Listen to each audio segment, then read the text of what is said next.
আসসালামু আলাইকুম। Kitchen by আজমাইন্স মম থেকে আপনাদের সবাইকে স্বাগতম। আজ কি রান্না হবে জানেন? গ্রাম বাংলার সেই চিরচেনা স্বাদ, যেই স্বাদে ভাত খেলেই মন ভরে যায়। আজ রান্না করব দেশীয় স্বাদে আইড় মাছের একটি দারুণ রেসিপি। আমি প্রথমে আইড় মাছগুলো কেটে পরিষ্কার করে নিয়েছি। এরপর দিয়েছি 1 চামচ পরিমাণ লবণ।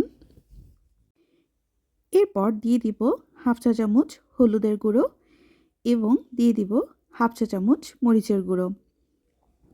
সবগুলো উপকরণ একসাথে নিয়ে মাছগুলোর সাথে আমি ভালো করে মেখে নিব। মাখানো হয়ে গেলে 5 মিনিট আমি ম্যারিনেট করব। চুলায় কড়াই বসিয়ে তেল গরম করে নেব। তেলটা গরম হয়ে এলে এরপর একে একে ম্যারিনেট করা আইড় মাছটা ছেড়ে দেব। আমি এখানে কিছু সাধারণ উপকরণ যেমন মশলা ব্যবহার করেছি। উপকরণ সাধারণ হলেও কিন্তু এর স্বাদ হবে খুবই অসাধারণ। মাছগুলো এবার আমি একে একে তেলের মধ্যে ছেড়ে দিব।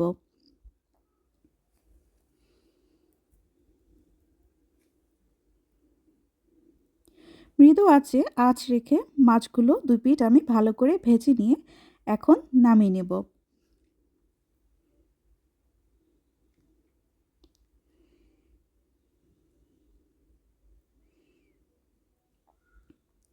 আস্তে আস্তে নাড়তে হবে যাতে মাছগুলো ভেঙে না যায়। এখন মাছগুলোকে তেল ঝরিয়ে নামিয়ে নেব।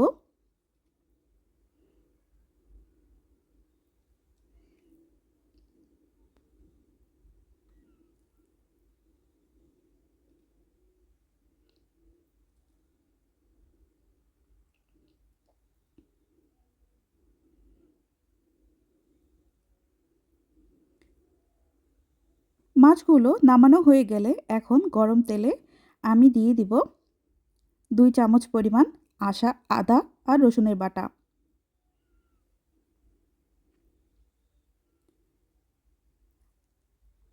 আদা রসুনগুলো তেলের মধ্যে কিছুক্ষণ ভেজে নেব যাতে এক্সট্রা কোনো গন্ধ না থাকে। আদা রসুনগুলো ভাজা হয়ে গেলে এখন আমি দিয়ে দিব 1 কাপ পরিমাণ পেঁয়াজের বাটা। আপনারা চাইলে এখানে পেঁয়াজের কুচিও ব্যবহার করতে পারেন, কিন্তু আমি পেঁয়াজের বাটা ব্যবহার করেছি, তাতে গ্রেভিটা অনেকটা হেভি হয়। দিয়ে দিচ্ছি 1 চামচ পরিমাণ লবণ, হলুদের গুঁড়ো 1 চামচ পরিমাণ। এখন মশলার উপকরণগুলো আমি অল্প অল্প করে ব্যবহার করব। দিয়ে দিচ্ছি 1 চামচ পরিমাণ মরিচের গুঁড়ো, 1 চামচ পরিমাণ জিরের গুঁড়ো।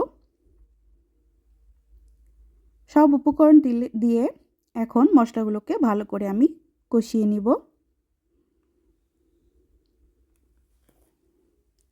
শুকনো মশলাতে ভালো করে কষিয়ে আস্তে আস্তে মাছগুলো আমি কষানো মশলায় ছেড়ে দিব। আর এই মাছগুলো ততক্ষণ পর্যন্তই কষিয়ে নিব যতক্ষণ না পর্যন্ত তেল উপরে উঠে আসে।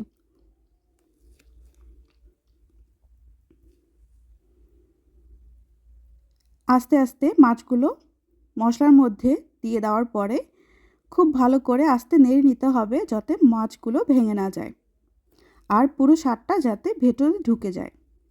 এখন দিয়ে দিচ্ছি ফালি করা কাঁচামরিচ।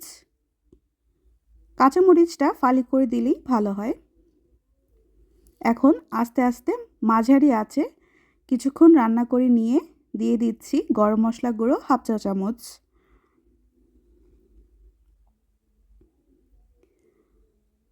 হাফ চা চামচ গরম মশলা দেওয়ার পরে মশলাটা খুব ভালো করে নেড়ে নেড়ে মশলার ঝোলের সাথে মিশিয়ে নিতে হবে এবং খেয়াল রাখতে হবে যাতে মাছটা ভেঙে না যায়।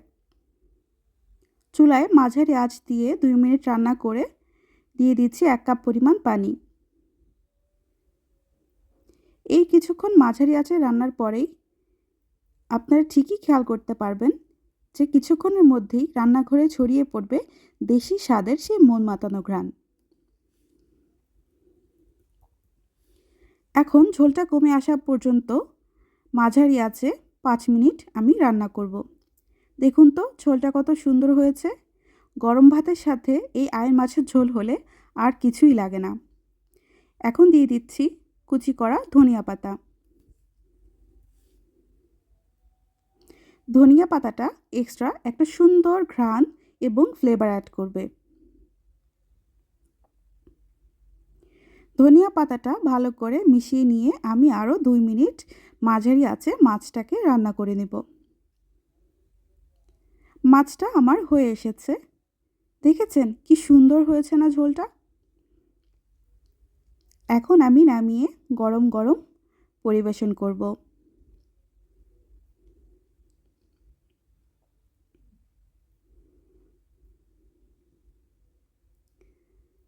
মাছটা বাড়ার সময়ও একটু খেয়াল রাখতে হবে, যেহেতু আর মাছটা সাধারণত একটু নরম হয়, তাই কেয়ারফুলি মাছটাকে বাড়তে হবে যাতে ভেঙে না যায়।